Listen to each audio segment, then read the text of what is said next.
এই প্ৰশ্নটা শেষ হ'ল যিহেতু সমগ্ৰ ৰাজ্যতে প্ৰতিক্ৰিয়া সৃষ্টি হৈছে। প্ৰথমতে আপোনালোকৰ চেনেলৰ জৰিয়তে আমি অসমবাসীক আমি ধন্যবাদ জনাইছোঁ।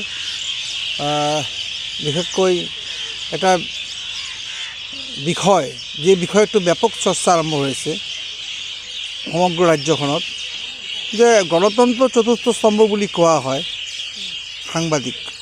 সাংবাদিকৰ নিজস্ব মান মৰ্যাদা সন্মান আছে। সাংবাদিকক কোনো যদি তুচ্ছল্য কৰি কথা ক'ব বা সাংবাদিকক অপমান কথা ক'ব, এইটো কোনোমতে সহ্য নহয়।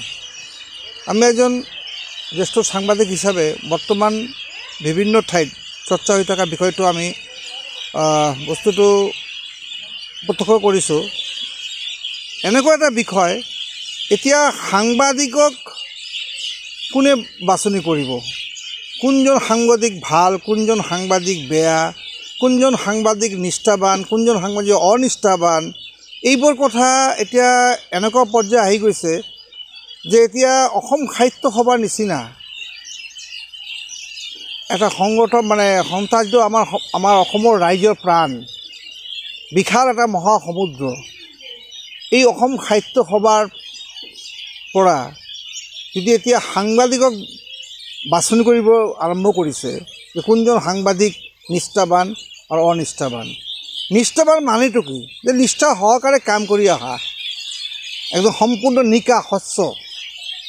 তো এতিয়া কথাটো হ'ল যে আমাৰ মনত এটা প্ৰশ্ন উদয় হৈছে যে মোৰ কথা যদি মই কওঁ, মই 1990 চনৰ পৰা সাংবাদিকতাৰ জগতত জড়িত। দীৰ্ঘ 35টা বছৰ আমি বিভিন্ন 3টা দশক পাৰ কৰিলোঁ।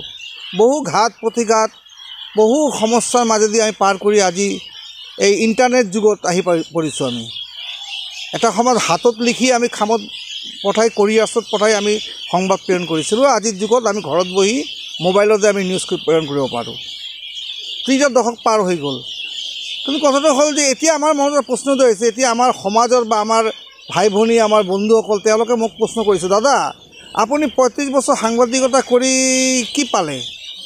আপুনি কি নিষ্ঠাবান নহয় নেকি? মোক বাৰে বাৰে প্ৰশ্নটো কৰি আছে।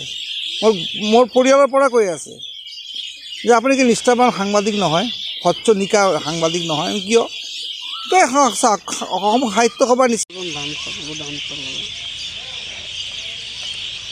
হয়, যোৱাকালি যি অসম সাহিত্য সভাৰ এখন যি 54 জনৰ যি এটা তালিকা, সাংবাদিকৰ তালিকা আমি প্ৰত্যক্ষ কৰিছোঁ। ইতিমধ্যে যি নিষ্ঠাবান আৰু অনিষ্ঠাবানৰ বিষয়টোক লৈ কিন্তু গোটেই সমগ্ৰ অসমতে এক প্ৰতিক্ৰিয়া সৃষ্টি হৈছে সংবাদ মহলত। প্ৰথম কথাটো হ'ল যে অসম সাহিত্য সভাক কোনে অধিকাৰ দিলে সাংবাদিকক বাছনি কৰিবলৈ? অসম সাহিত্য সভাই কি হিচাপত 54গৰাকী সাংবাদিকক তেওঁলোকে নিৰ্বাচিত কৰিছে নিষ্ঠাবান সাংবাদিক হিচাপে? আমি ভাল পাইছোঁ, ইয়াত ক'বলগীয়া আমাৰ একো নাই। আমাৰ সতীৰ্থসকলে 54জন পাইছে, আমি ভাল পাইছোঁ। কিন্তু নিষ্ঠাবান শব্দটো কিয় সংযোগ কৰিলে? প্ৰথম আমাৰ কথা হ'ল যে নিষ্ঠাবানৰ বাহিৰে বেলেগ শব্দ তেওঁলোকে সংযোগ কৰিব লাগিছিল। আচলতে অসম সাহিত্য সভাই অসমৰ হেজাৰ হেজাৰ সাংবাদিক, যিসকলে 25 বছৰ, 30 বছৰ, 40 বছৰ ধৰি সংবাদ মাধ্যমত কাম কৰি অহা জ্যেষ্ঠ সাংবাদিকসকলক তেওঁলোকে যি অপমান কৰিলে, এই অপমানৰ বিচাৰ কোন কৰিব? অসম সাহিত্য সভা আমাৰ আৱেগ, অসম সাহিত্য সভা আমাৰ প্ৰাণ। প্ৰতিজন অসমীয়াই আমি অসম সাহিত্য সভাক লৈ গৰ্ব কৰোঁ। কিন্তু ইমান বছৰে সংবাদ মাধ্যমত কাম কৰি যোৱা সাংবাদিকসকলক আজি নিষ্ঠাবান আৰু অনিষ্ঠাবান হিচাপে বাছনি কৰা অসম সাহিত্য সভাই কোনে দায়িত্ব দিলে? আমাৰ প্ৰথম প্ৰশ্ন।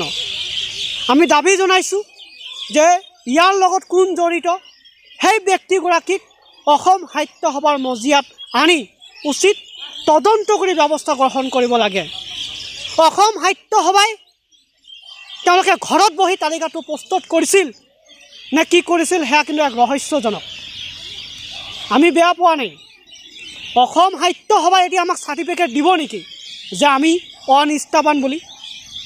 এই 54গৰাকী সাংবাদিকগৰাকীক নিষ্ঠাবান বঁটা দি অসম সাহিত্য সভাই বুজাব বিচাৰিছে নেকি যে আমি অনিষ্ঠাবান সাংবাদিক?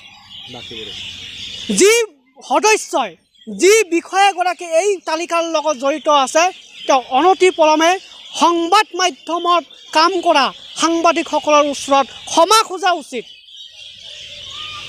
আমি সাংবাদিকতা কৰি আছোঁ, অসম সাহিত্য সভাই আমাক নিষ্ঠাবানৰ চাৰ্টিফিকেট দিব,